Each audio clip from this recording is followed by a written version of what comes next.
Mathieu Sommek, je suis entrepreneur dans le domaine de l'optique à la base. J'ai monté une start-up dans le domaine du laser à fibre avant petit à petit de commencer à accompagner des entrepreneurs, partager mon expérience, d'abord en créant l'accélérateur et les fonds d'investissement de l'école polytechnique, puis en descendant dans cette belle région du Sud pour monter The Box, qui est un accélérateur de start-up multi-corporate dans le domaine de la supply chain et de la logistique. On a accompagné plus d'une centaine de sociétés dans leur connexion avec ses partenaires. Et depuis 3 ans, je me suis installé à mon compte pour monter Pony, qui est une structure qui aide les entreprises de taille intermédiaire qui veulent se rapprocher des startups. On leur crée, on leur opère des accélérateurs, des incubateurs, des fonds d'investissement. Et puis depuis 1 an et demi, je développe une autre activité qui s'appelle Atout Majeur en parallèle. Et on aide là maintenant les TPE, les entrepreneurs dans les petites structures, à intégrer l'automatisation et l'intelligence artificielle dans leur process pour être plus agile, plus efficient, plus productif.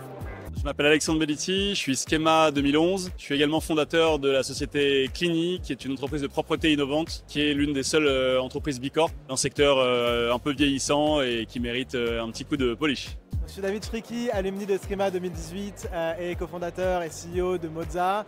Moza, on a un studio qui a un peu plus de 5 ans maintenant. Notre métier, c'est d'accompagner les startups, les scale-up et les grands groupes sur la conception de leurs produits digitaux et l'amélioration de leurs produits digitaux. Plus récemment, on les aide à intégrer l'IA au sein de leurs produits et de leurs process. Et en quelques mots, on a accompagné un peu plus de 300 entreprises sur les 5 dernières années, dont 40% de la French Tech. Alors FranceISEA, effectivement, c'est une initiative associative qu'on avait montée en 2015 pour accompagner la structuration et développer les connexions au sein de l'écosystème francophone de l'intelligence artificielle. Donc on connectait entrepreneurs, académiques, corporate, investisseurs et institutionnels pour faire en sorte que cet écosystème très fort en France prenne de l'ampleur et que les acteurs travaillent et communiquent entre eux.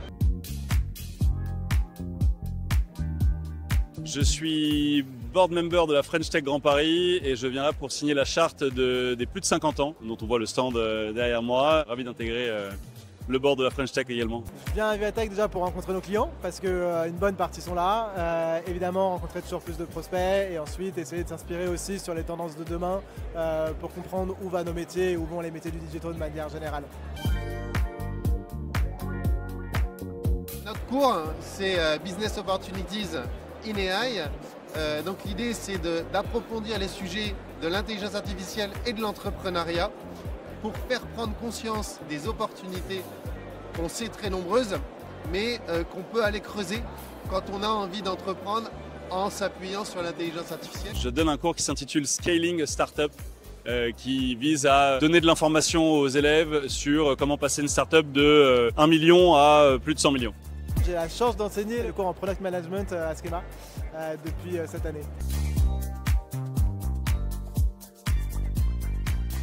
Ce qui est génial aujourd'hui, c'est qu'on n'a plus de barrières à l'entrepreneuriat. Les outils IA qui sont en train de se développer fait que n'importe quel entrepreneur peut coder, prototyper, lancer son produit sans aucune ressource tech. Et ça, c'est une opportunité qu'aucune génération n'avait et qu'il faut réussir à saisir pour un entrepreneur aujourd'hui. Donc mettez les mains dans le produit, mettez les mains dans votre code et lancez rapidement des produits. Oser, bien sûr, et tester ses idées. On parle beaucoup d'itération, de pivot, mais avant ça, quand on a une bonne idée, on s'attache à une problématique qui est constatée dans l'industrie et on va tester auprès de vrais clients.